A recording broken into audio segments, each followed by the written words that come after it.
দাদা কেমন হয়েছে খাবার? ভিডিও করতেছি।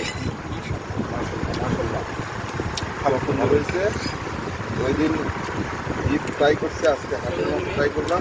দুইটাই ইনশাল্লাহ আলহামদুলিল্লাহ ভালো। অনেক জায়গায় খাইছি, অনেক জায়গার সাথে তুলনা করে কম্পেয়ার করে দেখতেছি না, ঘরোয়া পরিবেশে ভালো একটা একদম ঘরোয়া পরিবেশ। আলহামদুলিল্লাহ দোয়া করি এটা অনেক দূরে এগিয়ে যাক ইনশাল্লাহ। ইনশাল্লাহ। তাহলে ভিডিওতে একটু বাসাও নিলাম, হ্যাঁ, পাখির বাসা, তাল পাতা কি বাবুই পাখির বাসা তাল গাছেই হয় মূলত। না ভালো লাগছে। আর আসলে এটা আমার কাছে মনে হয় যে এরকম একটা জায়গাটা খুব সাহসী উদ্যোগ। অবশ্যই আসলে এই জায়গায় একটু ভেতরে আসতে একটু কাঁচা রাস্তা, হ্যাঁ একদম। যে লোকজন আসে। এটা এই ঘরটার নাম জানেন তো? এই ঘরটার নাম জানেন তো? ঘরটার নাম হচ্ছে প্রকৃতি বিলাস। প্রকৃতি বিলাস করতে আসলে একটু কাঁচা রাস্তায় হাঁটতে হবে, একটু কাদা, একটু বৃষ্টি। বৃষ্টি তো দেই নাই, বৃষ্টি দেবো খাওয়ার শেষে।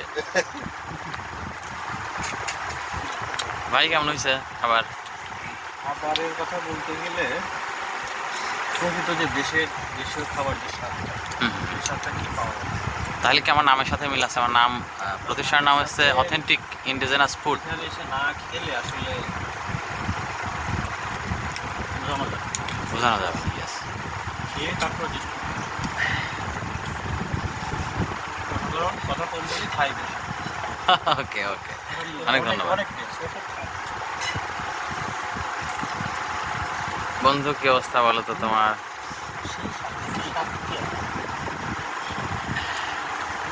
ভিডিও করতেছে জন্য বলতেছো নাকি? না, আমি রুটি সাধারণত এত খাই না, 5 পিস মারা ম্যাক্সিমামই এই কামিং করে, এই জন্য আমি তোমার তো কইলাম তখন। 5খান রুটি খাবো চিন্তা করি না, 6খান মারাই লাগবে। আরও তো 1খান হয়তো পরে যদি যায়। ওকে, শেষ করলাম তাহলে। হ্যাঁ, শেষ করো। অনেক ধন্যবাদ সবাইকে।